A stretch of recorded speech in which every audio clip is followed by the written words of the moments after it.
The massive doors of Zenith Station slid open with a soft hiss. Captain Jake Morrison stepped through, his boots clicking against the polished floor. Behind him walked his team of 12 humans, all dressed in the formal blue uniforms of Earth's diplomatic corps. They had traveled 6 weeks through space to reach this place, the heart of galactic civilization. Jake had been here before. He knew what was coming next, and his jaw tightened with the familiar anger he tried to hide. Around them, aliens of every imaginable shape and size moved freely through the grand entrance hall. Some walked on legs, others floated, and a few slithered across the floor. The station was beautiful, with walls that seemed to glow from within, and ceilings so high they disappeared into artificial clouds. A group of Krillian delegates passed by on their left. These tall gray-skinned beings carried long staffs that crackled with purple energy. Each staff was a weapon capable of stunning or killing, yet the station security nodded politely as the Krillians walked past without stopping. Next came a cluster of Vexari, insect-like creatures with multiple limbs. Their bodies generated natural electricity that could kill a person with a touch. The guards smiled and gestured them forward. Then it was humanity's turn. Immediately, 6 armed guards surrounded Jake and his team. These guards were Draknor, massive reptilian warriors who stood 8 feet tall. Their scales were deep green, and their eyes were cold yellow slits. Each carried a plasma rifle that glowed with ready power. "Humans halt for inspection," the lead guard growled. His voice was deep and carried the authority of someone who expected instant obedience. Jake stopped. His team stopped behind him. They all knew the drill. This happened every single time humans came to the station. Every single time, without exception. Ambassador Lisa Harper stepped forward from the group. She was a woman in her 40s with sharp eyes and gray streaking through her dark hair. She had been Earth's representative to the Galactic Council for 5 years. 5 years of this same humiliation. "We are prepared for inspection," Lisa said calmly. Her voice did not shake, though Jake could see the tension in her shoulders. "Remove all metal objects, remove all electronic devices. Remove any items that could be used as weapons," the guard ordered. Lisa unbuckled her ceremonial sidearm. It was not loaded, had never been loaded. It was simply part of the formal uniform, a symbol of her rank. But regulations were clear. No human could carry weapons on Zenith Station. Not ceremonial ones, not real ones, not anything that even looked like a weapon. She placed the empty holster and decorative pistol in a container the guard held out. Jake watched as his team did the same. Pens were taken, belts were removed. One guard even confiscated a pair of nail clippers from Ryan Cooper, the youngest member of their delegation. Ryan was 25 and had only been with the diplomatic service for 3 years. His face burned red with embarrassment as other aliens watched the humans being searched like criminals. The scanning began next. Each human had to stand in a circular platform, while blue light swept over their bodies. The scanner checked for hidden weapons, for dangerous materials, for anything that might pose a threat. It took 3 full minutes per person. Behind them, a Draknor warrior walked through with a blade the size of Jake's leg strapped to his back. He was not stopped. He was not scanned. He simply walked past while the humans stood in their scanning rings like prisoners. 36 minutes later, the inspection was complete. The guards returned most of their belongings, though Lisa's ceremonial sidearm would remain in security storage until they left the station.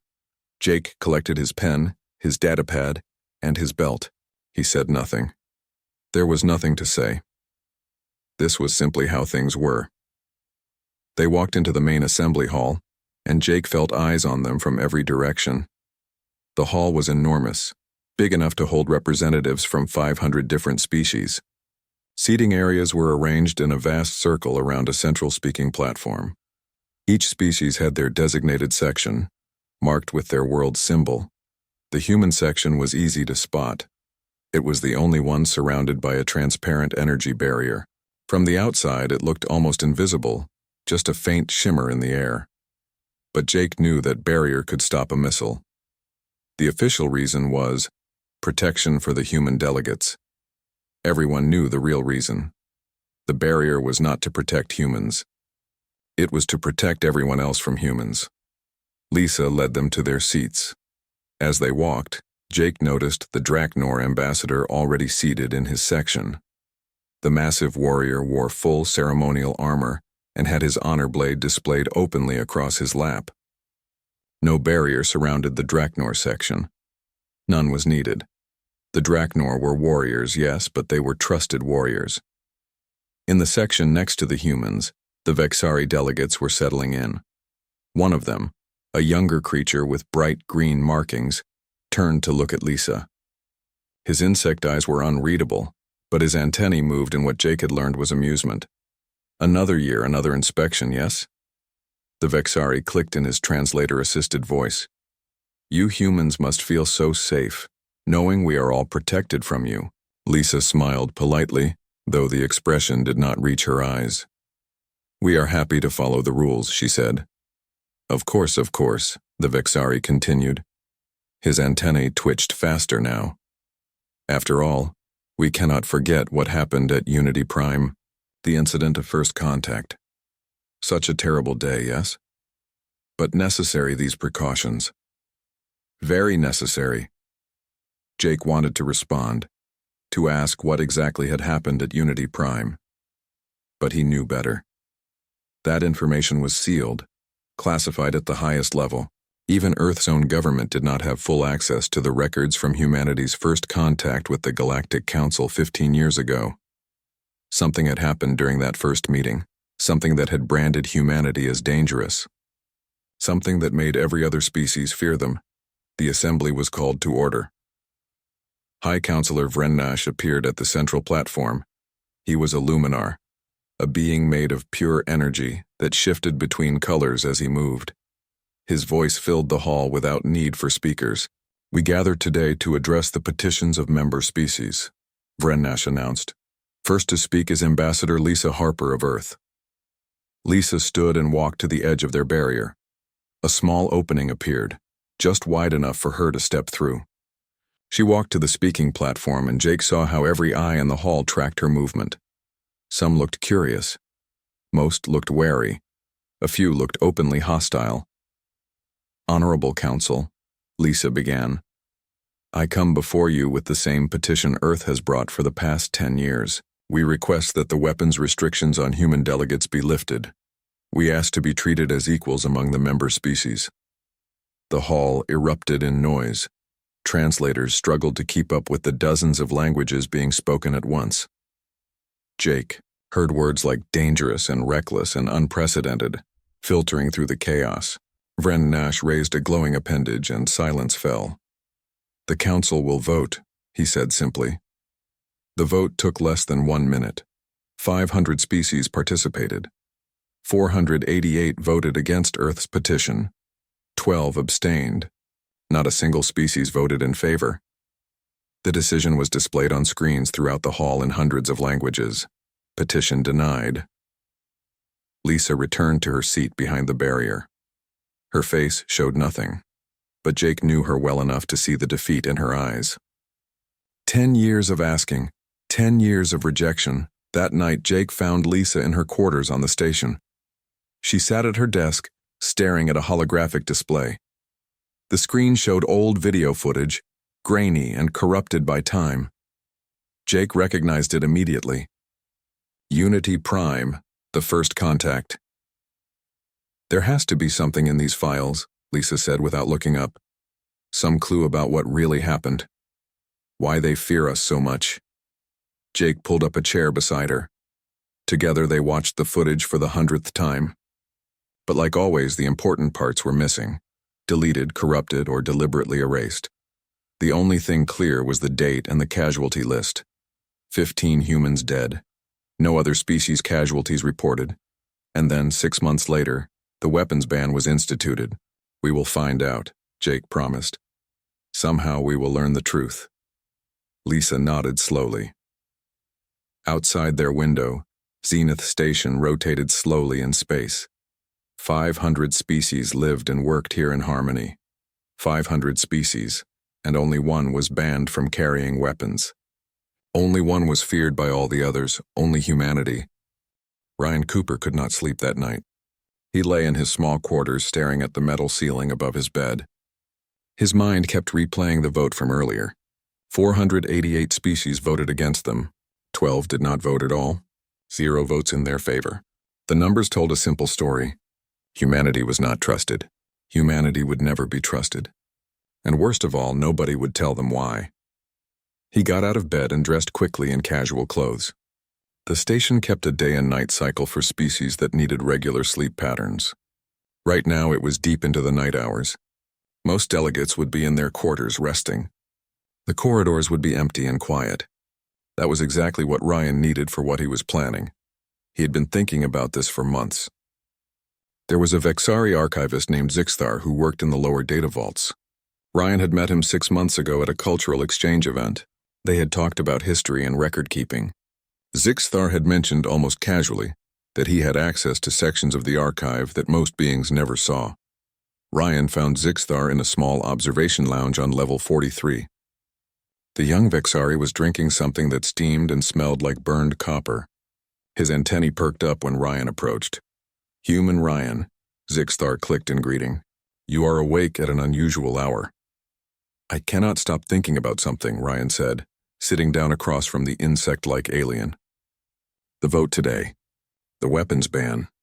Everyone keeps mentioning the incident of first contact, but no one will explain what actually happened." Zixthar's antennae drooped slightly. "It is classified information.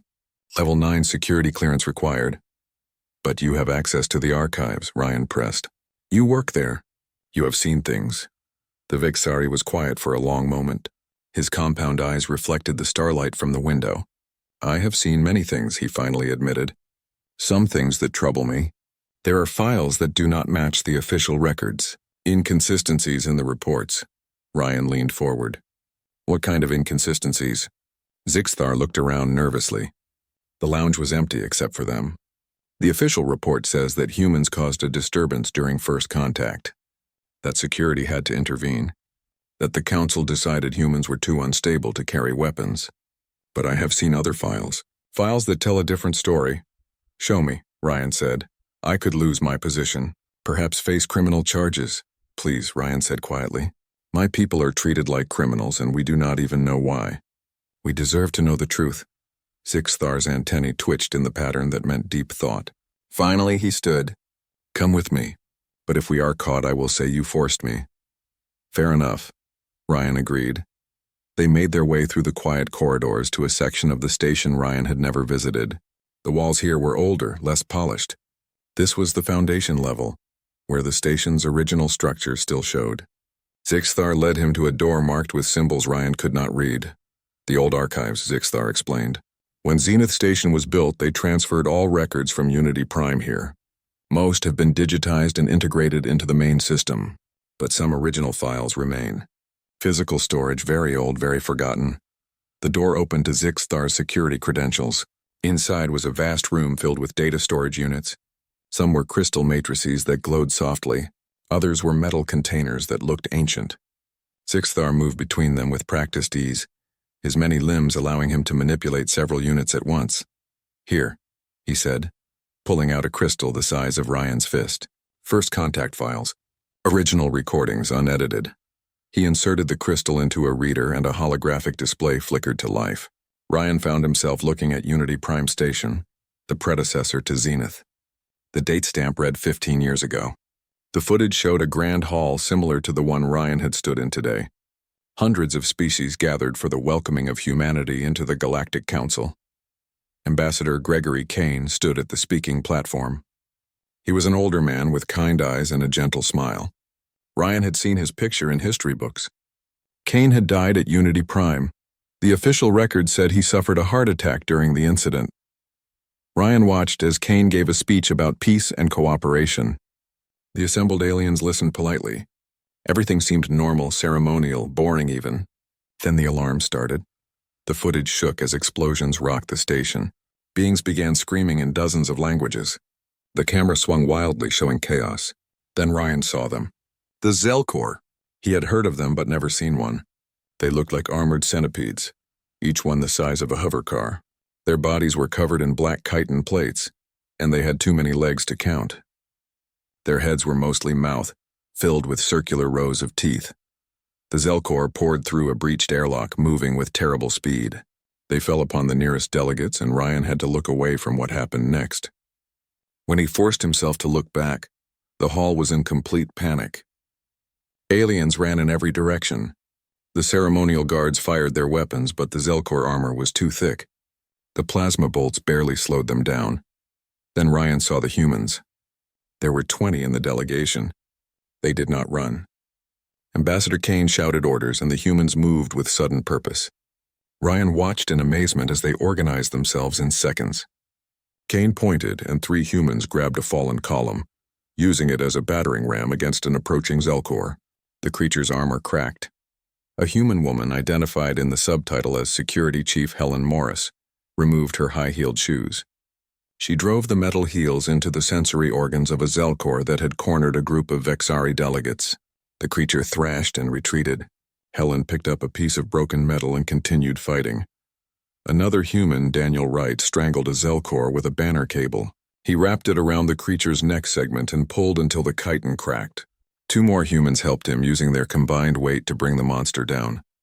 But what shocked Ryan most was how the humans used everything around them. Chairs became clubs, broken glass became blades.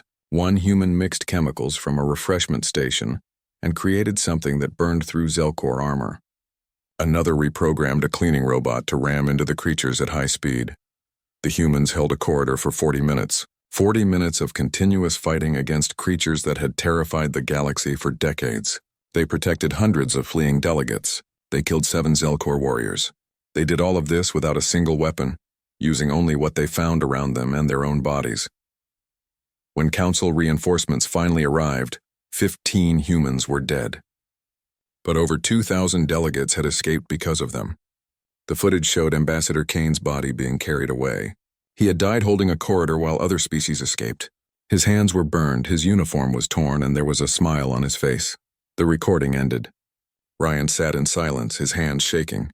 Zixthar retrieved the crystal and held it carefully. "This is what really happened," the Vexari said softly. "The humans saved thousands of lives. The Council awarded them medals, declared them heroes. Then why?" Ryan asked. "Why the ban? Why treat us like threats?" Zixthar brought up another file. This one was a report written by the Council military analysts. Ryan read through it, and with each paragraph, understanding grew. The analysts had studied the human response. They had broken down every action, every decision, every improvised weapon. Their conclusion was clear and terrifying to the other species. Humans had no natural weapons. No claws, no venom, no armor. They were physically weaker than most species. But that weakness had created something unique. Humans saw weapons in everything. Their minds worked differently. They adapted faster. They improvised better. They never gave up. The report included psychological profiles. It explained that humans had evolved as persistence hunters. They did not have the strength to kill prey directly, so they learned to use tools. Over millions of years, this had wired their brains differently. Every object was a potential tool.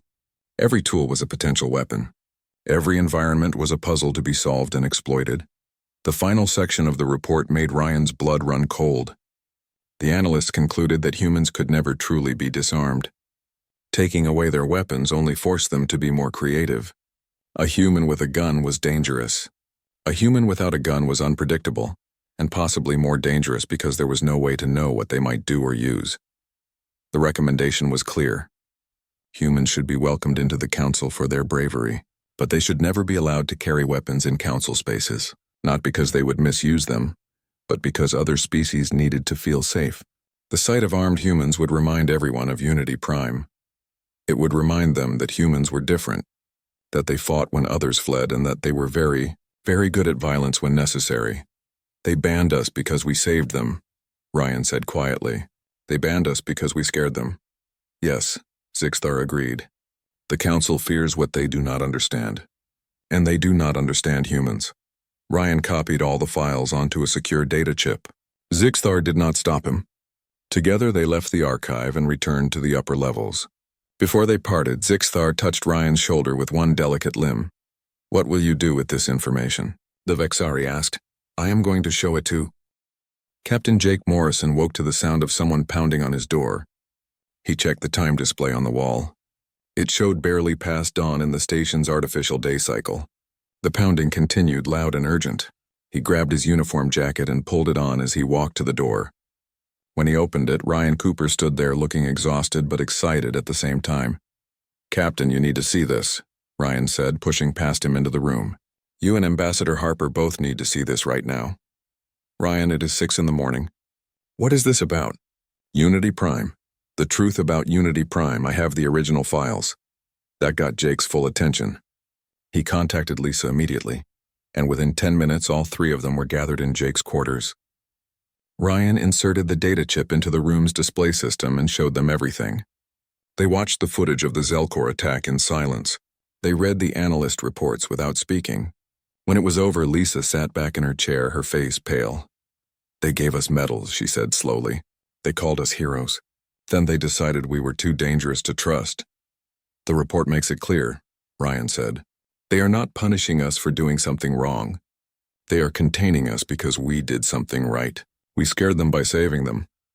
Jake stood and paced the small room. His mind was racing through implications and possibilities. "This changes everything. If we can show this to the other delegates, if we can make them see what really happened, they might understand. They might lift the ban.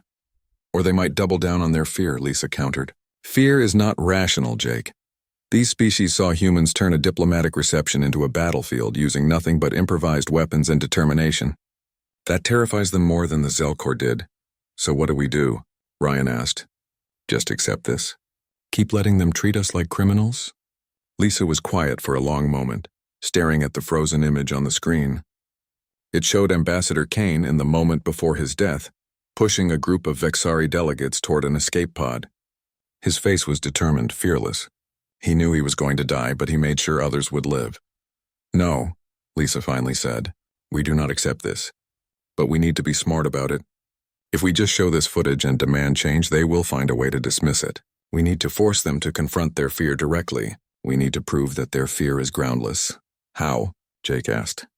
Lisa turned to look at him, and Jake saw something dangerous in her eyes. Something that reminded him why she had been chosen as Earth's ambassador.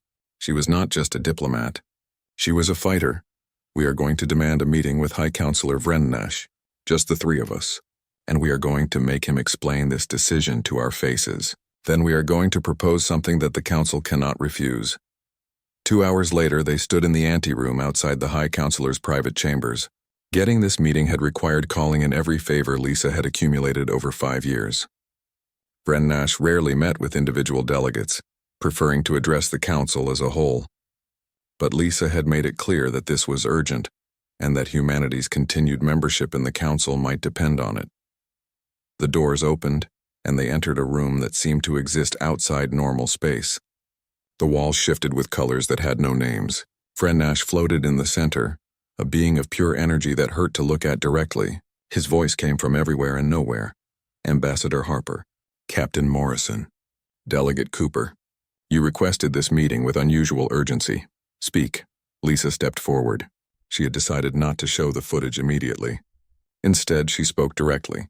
"High Counselor, we know the truth about Unity Prime. We have seen the original recordings. We have read the analyst reports. We know why humans are banned from carrying weapons. The energy that was Vrennash pulsed with colors that might have been surprise. Those files are classified at the highest level. How did you obtain them?" "That does not matter," Lisa said. "What matters is that we know the truth.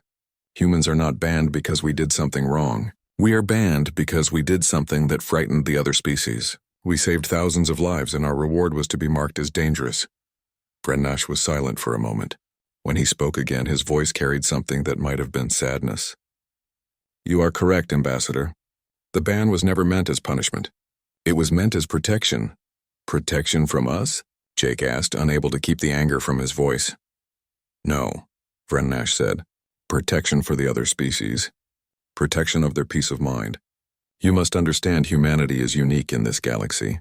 Every other species evolved with natural weapons or defenses. Claws, venom, armor, strength. We understand these things. We know their limits. But humans have nothing. You are weak, soft, vulnerable, and yet when danger comes, you are the most dangerous beings in this chamber." The High Counselor's form shifted, showing images from the Unity Prime attack. They watched as humans fought with improvised weapons with their bare hands, with nothing but determination and creativity.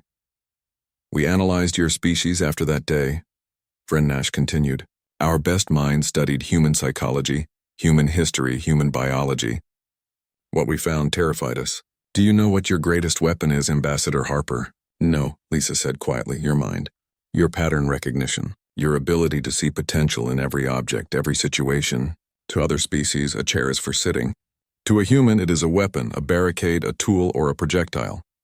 You cannot help it. It is how your brain works. You evolved as weak creatures in a dangerous world, so you learned to make everything around you into an advantage. You learned to never give up, never surrender, never stop fighting.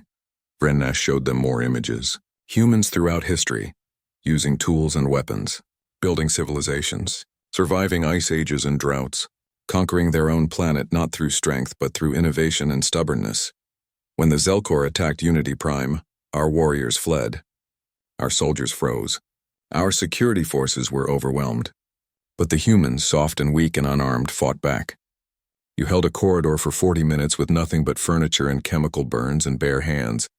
You killed creatures that had slaughtered trained warriors. And you did it while protecting others, while organizing a retreat, while never showing fear. So you banned us for being brave? Ryan asked. We banned you for being unpredictable, Nash corrected. When a Draknor carries a blade, we know what it will do. When a Krillian carries a plasma staff, we know its capabilities. But when a human enters a room, we do not know what you see. We do not know what you are planning. We do not know what you might turn into a weapon if you decided to. That uncertainty terrifies species that have lived in peace for centuries. Lisa absorbed this, understanding finally settling into her bones. You have built a civilization on predictable violence, on ceremonial weapons and honorable combat. We represent chaos. We represent improvisation. We represent the idea that any being, no matter how weak, can become dangerous with the right motivation. Yes, Nash agreed. The ban is not legal restriction. It is psychological comfort. When other species see humans without weapons, they can pretend you are harmless. They can pretend you are like them. It allows them to work beside you without constant fear. Jake felt anger rising in his chest. So we are supposed to just accept being treated as threats? Accept being the only species kept behind barriers and searched at every entrance? That is why I agreed to this meeting, Nash said. Because I know that is not sustainable. Because I know the truth that the Council refuses to accept. The Zelkor are returning, Ambassador Harper. Our intelligence has confirmed it. They are coming back, and this time they are bringing a fleet large enough to threaten every Council world. The room fell silent. This was news that had not been shared with the General Council. Lisa's mind immediately went to strategy, to questions. When? How long do we have? Months, perhaps a year. They are moving slowly, gathering strength. The Council's military is not ready.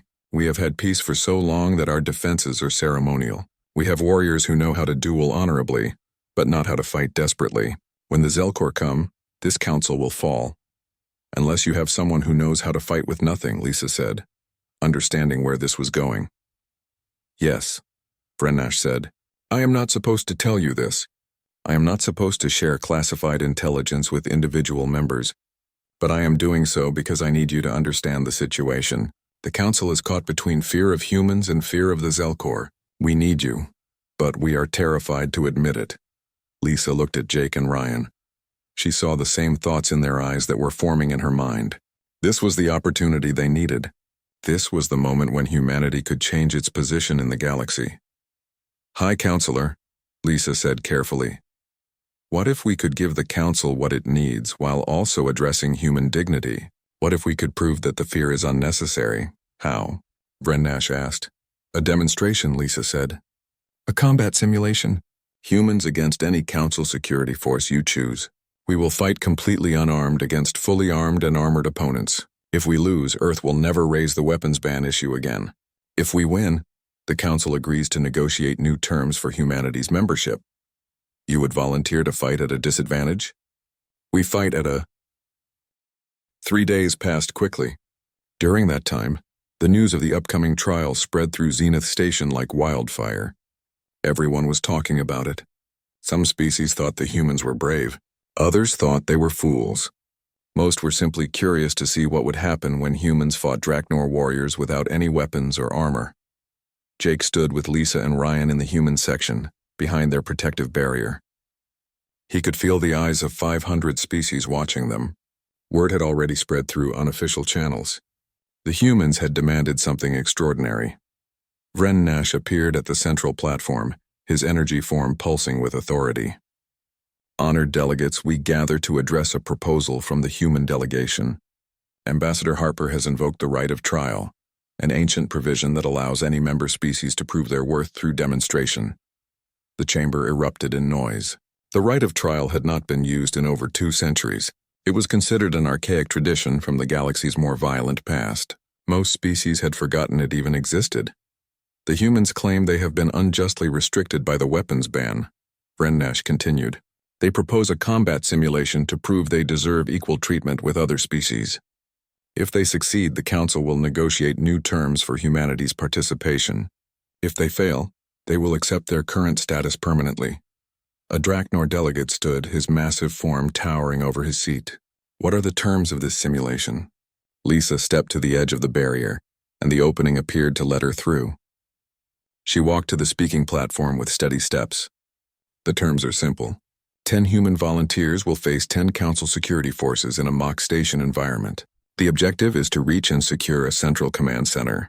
The Council forces will be fully armed and armored. The humans will have no weapons, no armor, nothing but standard diplomatic uniforms. The chamber exploded with reactions. Some species laughed, thinking the humans were insane. Others looked worried, remembering Unity Prime. The Draknor delegate, who had spoken earlier, smiled with all his teeth showing. You wish to face Draknor warriors unarmed? He asked, his voice carrying amusement and respect in equal measure. This is either great bravery or great foolishness. Perhaps both, Lisa admitted. But we are willing to prove ourselves. The question is whether the Council is willing to let us try. The Vexari delegate that had mocked Lisa days earlier stood on his many legs. His antennae twitched nervously. This is dangerous. What if the humans win? What message does that send? That we should fear them even more. Or perhaps it sends the message that fear is unnecessary, Lisa countered. Perhaps it shows that humans can be trusted even when they are capable of violence. That is the whole point. We want to prove that your fear is based on misunderstanding. High Counselor Vren Nash let the debate continue for several minutes before calling for order. The proposal is unusual but permitted under ancient law. We will vote. Those in favor of allowing this trial? Jake watched as the votes came in. It was closer than the weapons ban vote had been, but still heavily divided. 273 species voted yes, curious to see what would happen. 227 voted no, afraid of the implications. The trial was approved. The simulation will take place in 3 days, Vren Nash announced. This will give both sides time to prepare. The event will be broadcast live to all Council members. Let it be recorded that this decision was made democratically. As the session ended and delegates filed out, Jake noticed something interesting. The Draknor ambassador approached their section. The massive reptilian warrior waited patiently for the barrier to open so he could speak to them. I am Ambassador Corvus, he said, his voice a deep rumble. I will personally lead the Draknor team that faces you. It will be an honor to fight humans in combat, even a simulated one. The honor is ours, Jake replied carefully. He had dealt with Draknor before. They were warriors who valued strength above all else. They also valued honest opponents. Corvus leaned closer, lowering his voice so others could not hear. I studied the Unity Prime records, the classified ones. I know what your kind did that day. My people voted for your trial because we respect warriors. We do not understand the fear others have. A being who fights when weak is more worthy of respect than one who only fights when strong. Thank you, Ambassador Corvus, Lisa said. Do not thank me yet, Corvus replied with a sharp-toothed smile. I intend to win, but I will enjoy the challenge. After he left, Jake turned to Lisa. We need to choose our team carefully, and we need to prepare for every possibility. The next 3 days were a blur of activity. Jake had to select 10 humans from the Independence crew. He needed fighters, yes, but also thinkers. People who could adapt quickly and work together under pressure. He chose a mix of backgrounds. Carlos Rodriguez was first. He was an engineer who could look at any system and understand how it worked. He had clever hands and a quick mind.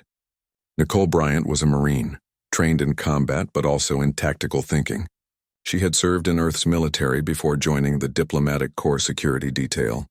Sam Peterson was the Independence's medical officer. Jake picked him because doctors understood anatomy, pressure points, and how to disable without killing. They also stayed calm under pressure. He added 4 more security personnel, all with combat training. Then he made 2 surprising choices. He picked Emma Walsh, a botanist who specialized in alien plant life. She knew chemistry and biology in ways that could be useful. And he picked Kevin Park, a maintenance technician who could fix anything and saw potential uses for every tool or object he encountered. "Are you sure about this team?" Lisa asked as they reviewed the roster. "Some of these people have never been in real combat. Neither had most of the Unity Prime delegation," Jake pointed out. "But they won because they could think differently. That is what we need. Not just fighters, but people who see possibilities." They spent 2 days studying the simulation environment. It was a mock-up of a station command center, complete with corridors, rooms, and obstacles.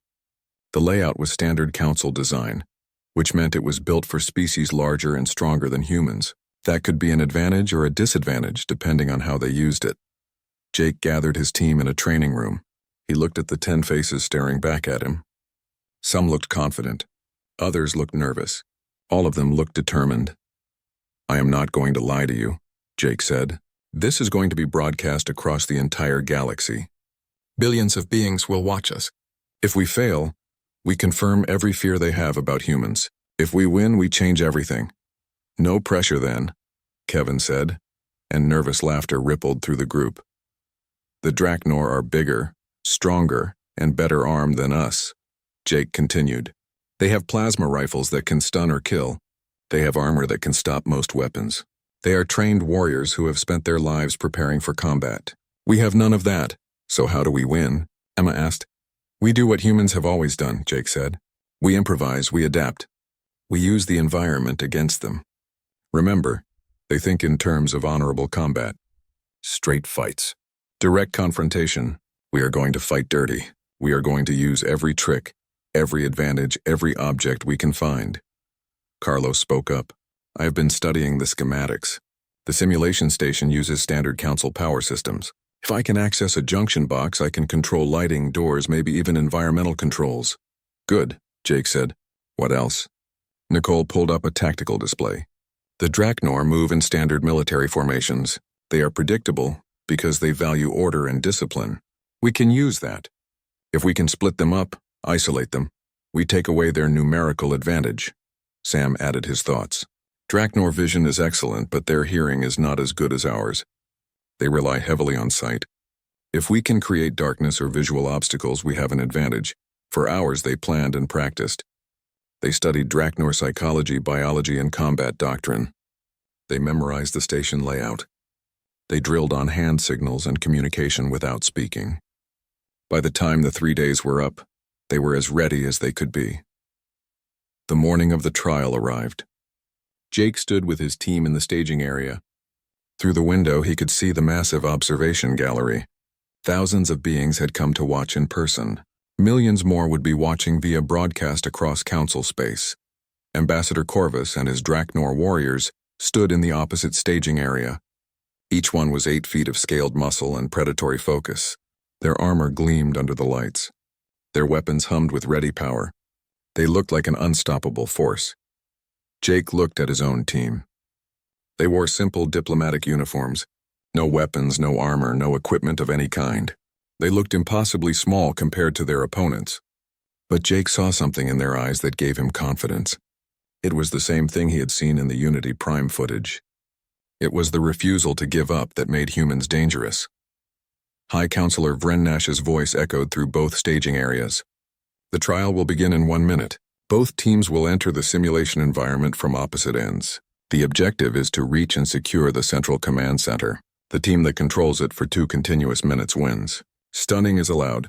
Lethal force is not, though judges will determine eliminations." Carlos Rodriguez moved quickly through the maintenance tunnels. These were too small for Draknor warriors, but perfect for a human. He found what he was looking for within 2 minutes. A power junction box exactly where the schematic said it would be. He pried open the cover with a piece of metal he had pulled from a wall panel. The wiring inside was standard council design. Simple, efficient, and completely unprotected. Carlos smiled. The Council had never needed to worry about sabotage in a simulation. They had never faced humans before. He started rerouting connections, his fingers working fast. Meanwhile, Kevin Park was in a storage closet gathering supplies. Cleaning chemicals, maintenance tools, anything that might be useful. He found a container of industrial solvent and another of some kind of polish. He sniffed each one carefully. His mind was already working through chemical reactions, potential combinations. He stuffed everything into a bag fashioned from his jacket. Emma Walsh was doing something similar in what looked like a botanical observation room. The simulation included plant life to make it feel realistic. Emma recognized several species that produced interesting compounds. She gathered leaves, stems, and sap carefully. One plant in particular made her smile. It produced an oil that caused intense irritation to Draknor skin. Not harmful, but very distracting. The Draknor team, meanwhile, moved with military precision. Ambassador Corvus led them in a standard search formation. They expected the humans to be hiding, waiting to ambush. That was what weak opponents did. They would find them, stun them, and win with overwhelming force. What they did not expect was for the lights to go out. Carlos completed his rewiring, and suddenly half the station was plunged into darkness. Emergency lighting kicked in, but it was dim, creating deep shadows. The Draknor paused, momentarily disoriented. "Maintain formation," Corvus ordered. "Activate helmet lights." They did, but that only made them easier targets. Nicole Bryant watched from an air vent above as the Draknor lights telegraphed their positions. She signaled to Jake with a soft click their prearranged code. The trap was set. The Draknor entered a junction corridor, 4 of them in a tight group. Kevin was ready. He had mixed his chemicals carefully, creating something that would not harm them but would definitely surprise them. He poured the mixture on the floor in front of them and added the catalyst. Thick, choking smoke erupted. It was not toxic, but it was dense and smelled terrible. The Draknor stumbled, their formation breaking as they tried to wave the smoke away. That was when the humans struck. Sam Peterson dropped from an overhead access panel, landing on one Draknor's back. He had wrapped his belt around his hands, using it like a garrote against the warrior's neck. The Draknor tried to throw him off, but Sam knew the anatomy. He pressed on the blood vessels in the neck, and the warrior stumbled, designated as unconscious by the judges. 2 more humans appeared from side corridors. They had taken doors off their hinges, using them as shields and battering rams. The Draknor fired their plasma rifles, but the doors absorbed most of the shots. The humans charged, using momentum and surprise to knock 2 more warriors off balance. Nicole came through the smoke like a ghost. She had found a length of cable and fashioned it into a lasso. She caught a Draknor's weapon hand and yanked, pulling the warrior off balance. Another human, a security officer named Peter Chen, swept the warrior's legs with a pipe he had torn from the wall. The Draknor went down hard, his helmet cracking against the floor. The judges marked him as eliminated. In less than 30 seconds, 4 of the 10 Draknor were down. The remaining 6 retreated, regrouping with Ambassador Corvus. The large warrior was not angry. If anything, he looked excited. "They fight without honor," one of his warriors growled. "They fight to win," Corvus corrected. "This is what real combat looks like. Adapt or fail." The Draknor changed tactics. They split into 3 teams of 2, moving faster and more unpredictably. They were learning, becoming more dangerous. Jake watched from his vantage point and adjusted the plan accordingly. "Carlos, can you control the doors?" he whispered into his comm unit. "Already on it," Carlos replied from his position at the junction box. The Draknor teams moved through the corridors, hunting humans. One pair entered a wide room that looked like a cargo bay. They checked the corners carefully, weapons raised. Then the doors slammed shut behind them, locking them in. The lights went out completely. Before they could react, humans dropped from the ceiling. Emma had prepared her surprise well. She threw the irritant oil directly into the face of one warrior. The Draknor screamed and clawed at his helmet, trying to get it off. His partner turned to help him, and that was when Kevin hit him from behind with a fire extinguisher. The foam obscured the warrior's vision, and 3 humans tackled him simultaneously. They used their combined weight to pin him down, while Sam found the armor's release mechanism. In real combat, this would be a killing position. The judges eliminated both warriors. 6 Draknor down, 4 to go. But the remaining 4 included Corvus, and he was not going to be easy. Corvus and his team reached the central command center. They set up a defensive position, weapons aimed at the entrance. They knew the humans had to come to them eventually. The objective was to control this room, and they controlled it now. But Jake had no intention of walking through the front door. While the Draknor watched the main entrance, Carlos was rerouting power again. This time, he was overloading the lights in the command center. With a surge of power, every light in the room exploded simultaneously. Sparks rained down, and the Draknor ducked instinctively. That was when the humans came through the ventilation system. They had removed the grates and crawled through the ducts. They dropped into the room from 6 different points surrounding the Draknor. Corvus reacted instantly, firing at the nearest human. But Nicole had expected that. She threw a handful of Emma's irritant powder into the air, creating a cloud. The Draknor's shots went wild. Jake came in low, sliding across the floor like he was stealing a base. He tangled himself around Corvus's legs. The massive warrior tried to kick him away, but 2 more humans grabbed his arms. The Draknor were stronger, but humans understood leverage and joint locks. Sam knew exactly where to apply pressure to make even the strongest warrior's knees buckle. Kevin used a piece of pipe to block a weapon barrel, rendering it useless. Emma had prepared a sticky sap that she smeared on visors, blinding opponents. It was not elegant. It was not honorable. It was brutal, practical, and effective. One of Corvus's warriors went down when Nicole wrapped a cable around his arms and Peter kicked his legs out from under him. Another was eliminated when 3 humans dogpiled him, using their combined weight to immobilize him until judges declared him unable to continue fighting. Finally, only Corvus remained. He stood in the center of the command center, surrounded by 6 humans. His armor was dented. His helmet was cracked. His weapon was damaged, but he was not defeated. "You fight well, humans," he said, breathing hard. "You fight like warriors born." "We fight like survivors," Jake replied. "Are you ready to continue?" Corvus looked at the 6 humans surrounding him. He calculated his odds. He could probably take down 2 or 3 before they overwhelmed him, but he would lose eventually. The humans had numbers now, and they had proven they could coordinate perfectly. "I yield," Corvus said, lowering his weapon. "The day is yours, Captain Morrison." The simulation ended. Lights came back on fully. Judges confirmed the result. The humans had secured the command center and held it. They had won. Jake helped Corvus to his feet. The Draknor warrior clasped Jake's arm in the traditional warrior's grip. "I underestimated you," Corvus said. "I will not make that mistake again. You are worthy opponents." "You adapted quickly," Jake replied honestly. "In a longer fight, you might have won." "Perhaps," Corvus agreed. "But you were willing to do things I did not expect. You turned the environment into your ally. You fought without pride or concern for appearances. That is a kind of strength my people do not always understand." They walked out of the simulation together, victor and defeated side by side. The observation gallery was completely silent. Thousands of beings sat in shock, processing what they had just witnessed. The humans had won. Unarmed, unarmored, facing superior opponents, they had won. High Counselor Vrennash appeared at the central platform. His energy form pulsed with complex colors that Jake could not interpret. "The trial is complete. The humans have proven their capability.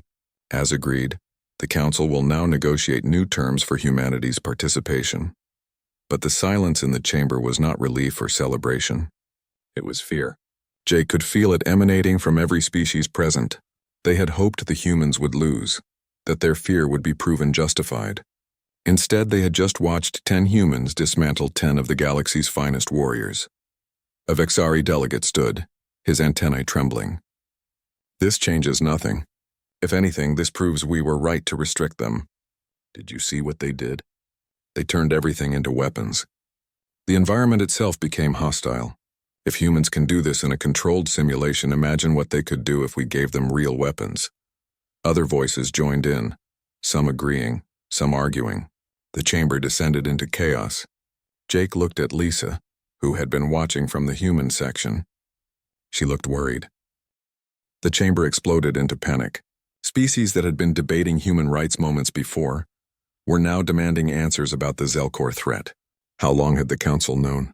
Why was this kept secret? How many ships were coming? The questions came from every direction, in dozens of languages. creating a wall of sound that threatened to drown out all reason.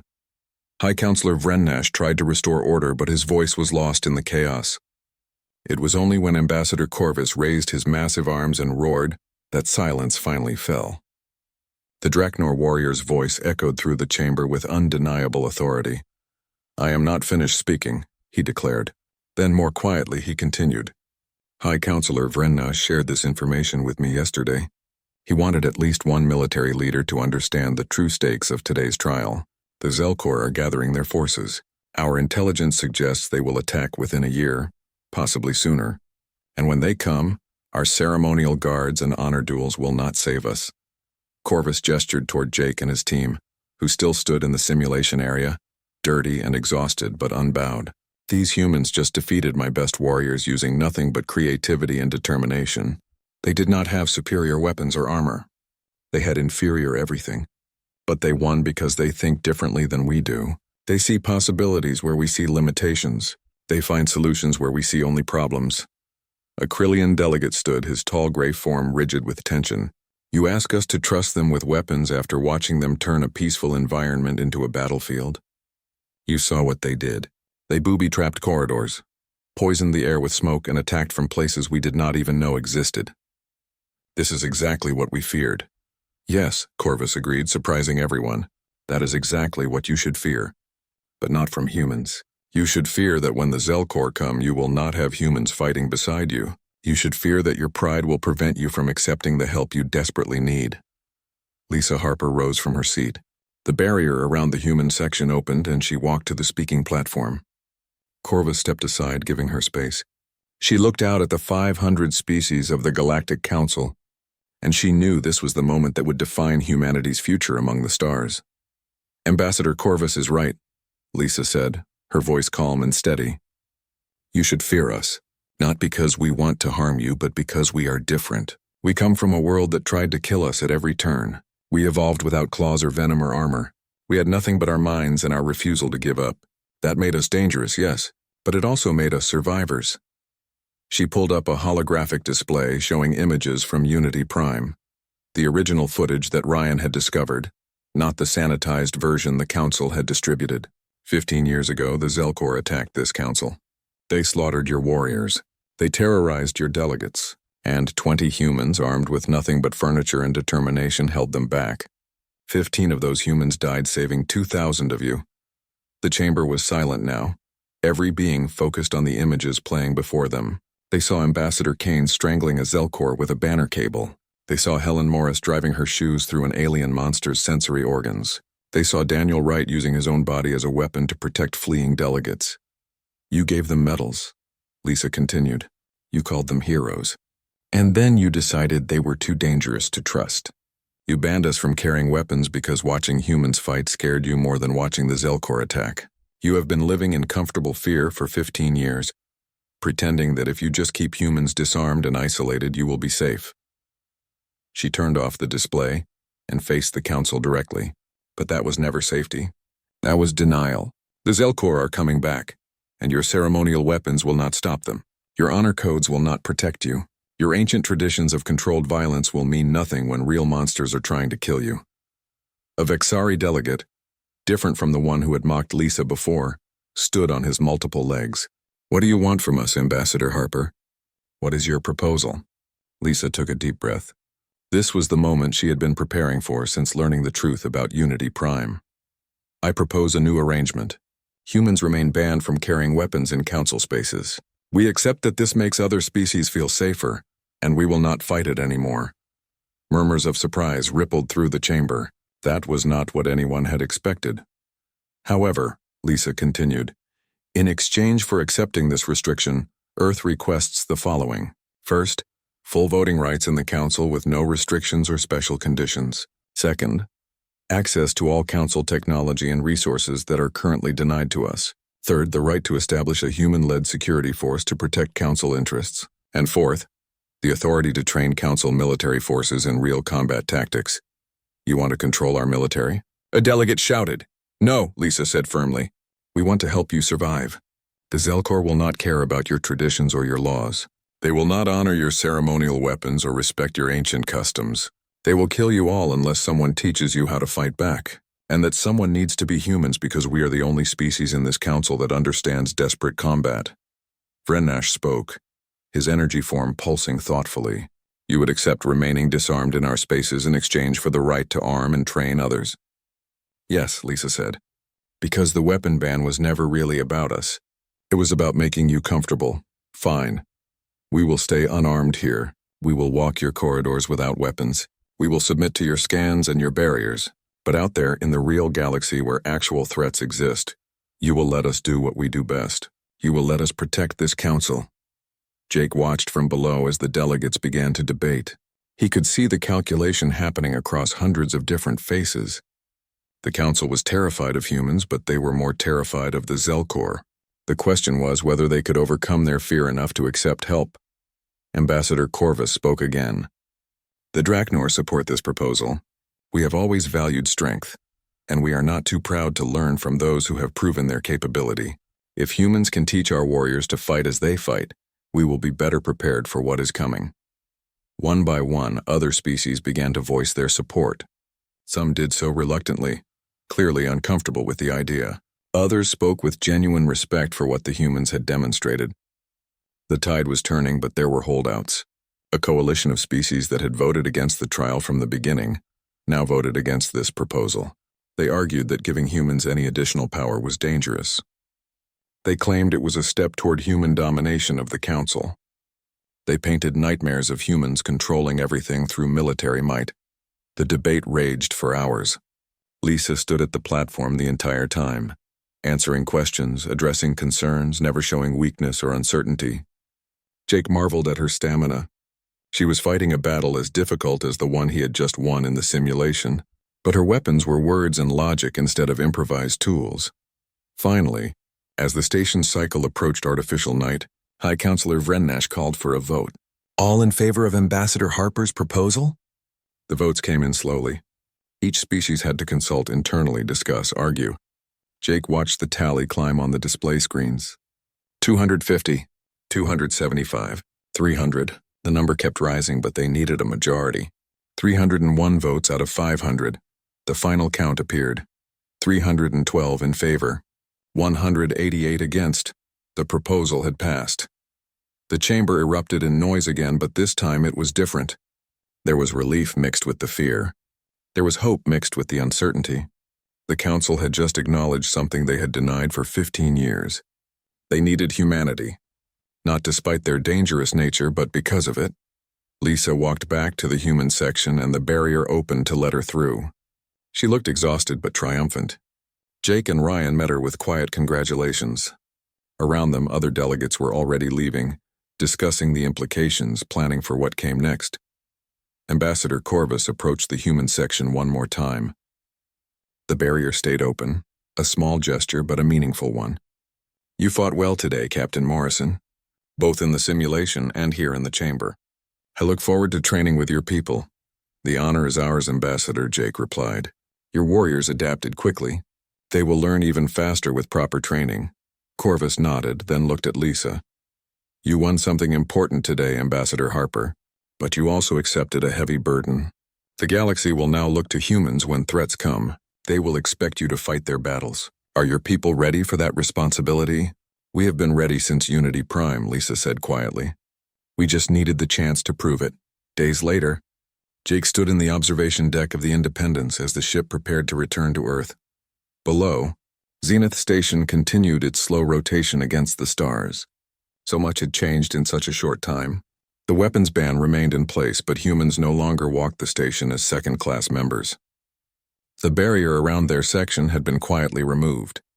The invasive security scans had been reduced to